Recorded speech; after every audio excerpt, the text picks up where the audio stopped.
right, hello and welcome back to the Plant-Based Asia Summit. I'm Angie, and this afternoon we have two very special guests joining us from Singapore, Angelique and Bobby Randhawa of Mad Foods. Now, Angelique is a well-known personality here in Singapore whose bio spans 2 decades in the media and entertainment industry, currently presenting The Big Show on 1FM. And Bobby has been in the fast-moving consumer goods beverage industry for over 20 years, possessing a knack for spotting future consumer trends. Now, the duo have partnered to launch Mad Foods, a Singapore-based food tech alternative dairy company committed to providing plant-based beverages that are full-flavored, nutritious, and well-balanced. Wow, this is super exciting. Welcome, Angelique and Bobby, and what an honor it is to have you both here with us today. Thank you for that wonderful introduction, Angie, and thanks for having us here. Thank you, Angelique. So, hi, thanks, Bobby. Angela, and thanks, Angela, and it's great being here. Thank you for joining us as well, Bobby. Now, I'm going to go straight into the questions. The first one's going to be directed to you, Angelique. So, why did you decide to enter the fast-moving consumer goods market with ready-to-go coffee beverages? Okay, firstly, being plant-based myself, I can tell you that there is currently nothing like it on the market for what we have. We have come up with a range of 3 different variants of plant-based ready-to-drink coffees. And the reason we chose coffee is for easy customer adoption, because coffee is one of the most commonly drunk beverages in the entire world. Our coffee is easily accessible. Our coffee is well priced. It's full of flavor. It's tasty. And on top of that, it's backed by interactive and engaging marketing to build a mad community around the brand. Oh, interesting. I actually really cannot wait to try this. I also noticed that you guys are doing decaf, and I actually am super sensitive to caffeine, you know, being a mom of 2 and having gone through breastfeeding, everything. So like super excited to try your decaf drinks. Next one goes to you, Bobby. So how untapped is this market, and what is it actually worth? So if you look around globally, there are a couple of options available in the US, in the UK, maybe in Australia. There's nothing quite like it in Asia Pacific, and timing is right for what we are offering in our product range. Consumers around the world are increasingly looking for plant-based dairy alternatives. The COVID-19 pandemic has accelerated this. It's made people realize that it's no longer about vaccines, or it's no longer about. It is also about social distancing, but more so of keeping your immunity right, eating right, ethics, the environment. So all these factors are driving sales of plant-based alternatives through the roof, actually. Do you actually know how much the market is worth currently, Bobby? Yes, we do. So that's our next question. Globally, the plant-based dairy alternative market is at 21 billion. It's an annual figure, and it's growing at 11% year on year. And that's high growth. Double-digit growth is high growth. We see changes happening over the next couple of years. We'll see more. Less incentives for farmers in the dairy industry, and that would move and allow the plant-based dairy alternatives to pick up growth. That's fascinating.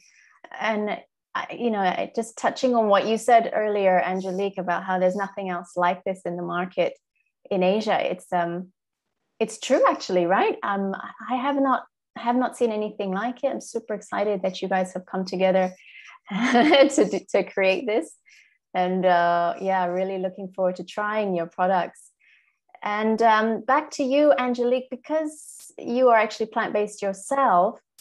I wonder what do you know about lactose intolerance in Asia? Because there are figures that say that over 90% of Asians are lactose intolerant. Why is this figure so high in Asia compared to Europe, for example? Well, you're correct to say at more than 90%. In fact, the numbers could go up to 100%, but I guess they can't really say 100%. But many East Asians become lactose intolerant accordingly after the early childhood years because their genes direct a slowdown in the production of lactase. So a nearly opposite ratio of lactase non-persistence exists in people of Northern European descent who can actually digest dairy throughout their adulthood. So there's something in our genes as Asians that we just can't break down the lactose. And not many people know this. And even if they do know this, they still keep it a part of their diet because we grew up with it. You know, we were told that milk is good for you. It's in your breakfast, it's in your lunch, it's in your dinners, it's in your desserts, it's in your drinks. So with the awareness that's being created and with the help of us creating this awareness through Mad Foods as well, we want to let people know that there are other alternatives that won't harm the body or the planet. Thank you, Angelique. So for instance, for someone who might not know that they're actually lactose intolerant, what are some of the symptoms? Okay, so for example, if you've eaten your whole birthday cake or if you've drunk a whole glass of milk, sometimes you feel bloating, sometimes you might experience diarrhea, sometimes you might have a lot of gas, stomach cramps, you know, you might start feeling a bit nauseous. I know some kids that look at, you know, whipped cream from a young age and almost want to throw up because it doesn't make them feel good and it's made from dairy. Right, so these are the symptoms of lactose intolerant, and they usually develop within, it depends, few minutes or a few hours of consuming the food or drink. So it doesn't happen immediately. A lot of people may just put it off as eating something that wasn't right for their at that particular time, but they don't actually know that it's related to lactose intolerance. Yeah, fascinating. So I guess a big part of your job will be raising this awareness in the region, right? Absolutely. So a question for both of you. I think we'll go to Bobby first. So Bobby, did you have any personal motivators that drove you to entering the plant-based, fast-moving consumer goods market? So I've always been fascinated with the space, with the beverage space, you know, in grocers, online deliveries and whatnot. It's something that's fascinated me from a kid right up till now. I'm in my 40s. That together with the fact that I've gone plant-based a good 3 years ago was the big motivating factor. And we looked all around. We wanted to create something that was fun, that was bold, that was engaging, that was flavorful, that was affordable. And there was nothing quite like it. There still is nothing quite like it in the market. I did not know that you were plant-based also, Bobby. That's really great. 3 years now, you said? 2.5, 3 years, I would say. Wow. Okay. I think we will ask some more questions about your experiences on the plant-based diet afterwards. Okay. But I would like to ask the same question to you as well, Angelique. Over to you.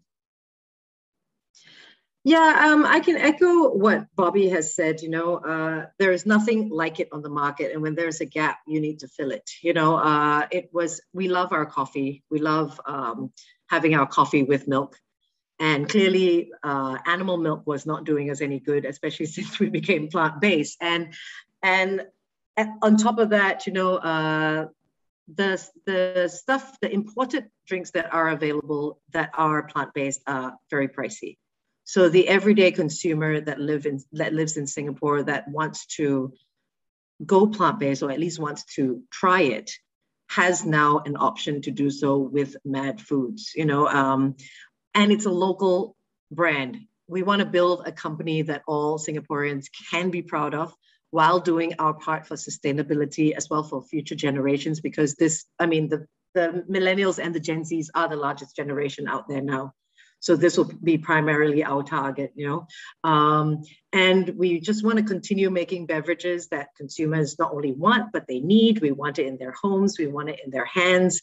Products that taste fantastic and are kind on the body and the planet. Thank you, Angelique. I guess continuing with you, why you could have chosen maybe soy milk. I guess more people in Asia are familiar with that, but you decided to go with oat milk. So let's talk about this particular plant-based dairy alternative. What are its environmental impacts compared with some of the other dairy-free alternatives? Okay, so when it came to deciding to build the recipe and the brand, we looked through all the options that were out there. Your nut milks, like your almond, your rice milk, your soy milk, as you mentioned. But we found that oat milk as a whole is lighter on the environment in terms of how it is harvested and how it is grown. And also it uses a lot less water than everything else out there. There are studies to show that. And also I think the most important factor for us was that it's the least allergenic of all the milks out there. You've heard of people being allergic to soy. You've heard of people having nut allergies, but I have not come across yet, knock on wood, anyone that's allergic to oats. I mean, I'm sure there are, but it's a very, very minimal amount. So these two factors, the environmental factor as well as the allergen factors, were huge deciders for us. That's a really great point, the allergies. And I guess then it would also be considered gluten-free, wouldn't it?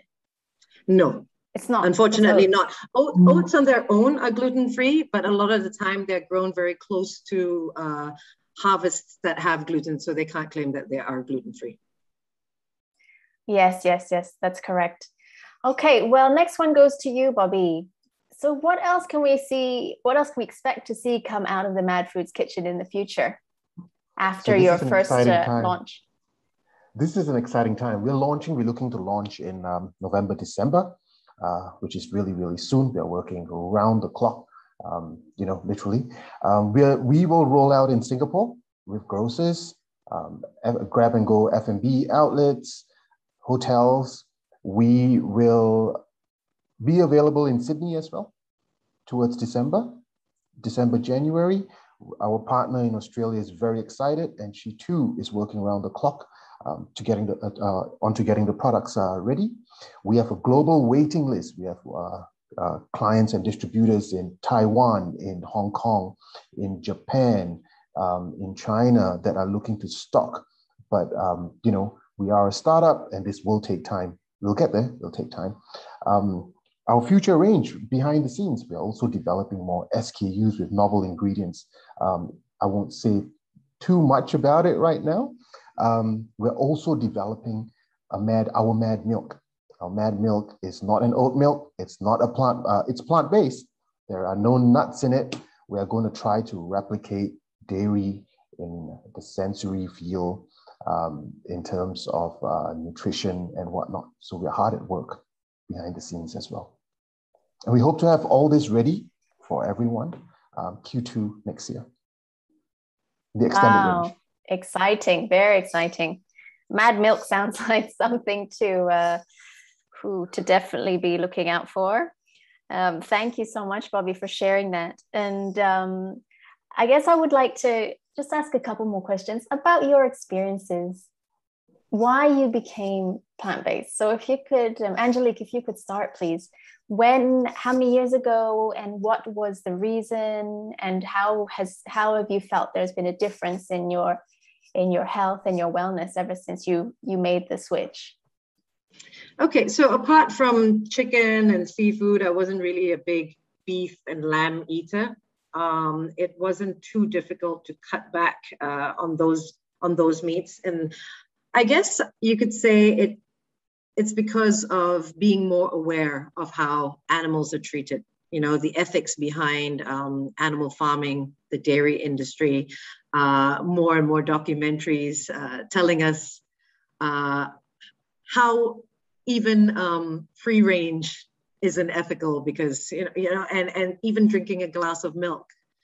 I've been plant-based for about 3.5 years. I first cut down obviously on the meats, and then became pescatarian, and then became vegetarian, and then became, the usual progress of how you become plant-based. For most people, at least, I know some who've done it overnight just by watching Cowspiracy, but that's not what happened to me.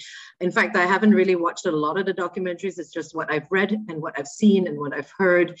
I've felt I think I've felt 200 times better, like almost as soon as I've changed. You know, my digestion is a lot better. My skin is a lot better. My energy levels have gone up. I don't feel heavy after meals. You know, a lot of people think it's just eating all greens and carrots and tomatoes, but the space of the plant-based industry has grown so much, and it's become so easy to eat better. You know, and it's not about processed foods either. You can become vegan and still be very unhealthy. But what I've chosen to do is become plant-based and eat mostly whole foods. So I try to stay away as much from the processed meats and the alternatives as possible. I do treat myself once in a while with a Beyond Burger or an Impossible something, you know. But I've never felt better. You know, I'm almost 48, and I think with my plant-based diet, I'm starting to reverse the clock on myself. So I'm very happy with that. Good for you, Angelique. You actually look fantastic as well. I cannot believe you're nearly 48. Thank you. So that's the secret, everyone. Go plant-based. Plant-based, but also the whole foods plant-based, it's very, very important. But as you said, it's also really important to treat yourself now and then and, you know, enjoy a little salt. Absolutely. And lots of sugar as well.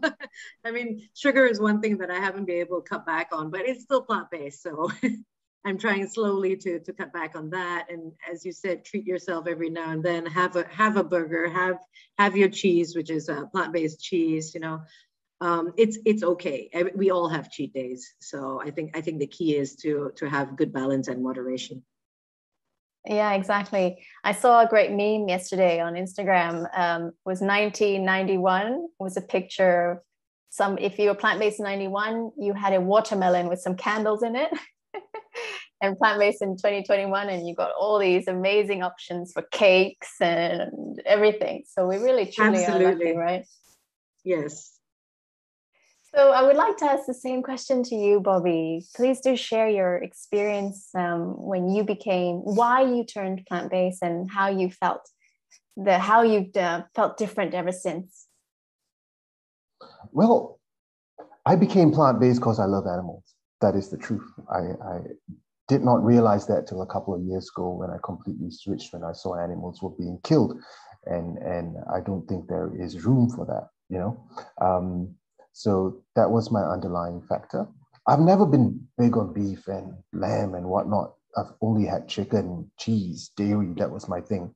And moving towards a plant-based lifestyle these days, there are so much options. You don't taste the difference, you know. But you're doing well. I've never felt better. I feel bouncy. I'm no longer bloated. I have clear skin, you know, and I attribute that to going plant-based. And moving forward, I think looking at the space and the availability of products from ready-to-eat meals, ready-to-drink, you know, and whatnot, there is every reason for you to switch, if not for yourself, for the environment, you know, to leave a better world behind for future generations. Thank you, Bobby. Did you also stagger your switch like Angelique did, or was your experience slightly different? I staggered it. I cut off meat, and then the last to go was cheese. Oh dear, it's exactly like me. Yes, I struggled with cheese. Do share your experience, Bobby. So I love my pizzas. And we do take out pizzas on Fridays, and it's very difficult to get a good pizza with vegan cheese. There were a couple of options, but those cheese options didn't quite hit the spot. These days, you can get that right. You know, there are a couple of places that do it, or you can make your own. We have a couple of, I like Violife. Violife is an amazing product. It's readily available here. There are tons of options on Redmart. You know, at Little Farms, all our favorite places to shop. Dairy Farm Group, you know, you look at the aisles are changing. There are more vegan, plant-based options. In fact, their commercial director is vegan. So you will see that space not only changing now, but changing much more in the future as well. Yes, it's a very exciting time, I must say, to be actually a part of this transition in well, not just fast moving consumer goods, but just in F&B and in general. It's very exciting. And I do have a question about the name Mad Foods. Maybe Angelique, I'll direct this to you. I have a feeling you have something to do with this.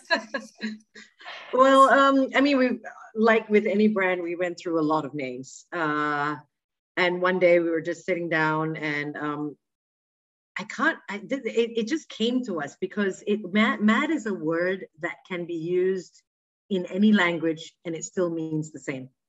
It's a word that can't be mispronounced. It's a word that we feel will say that we're here to not want to use a cliche term, disrupt the industry.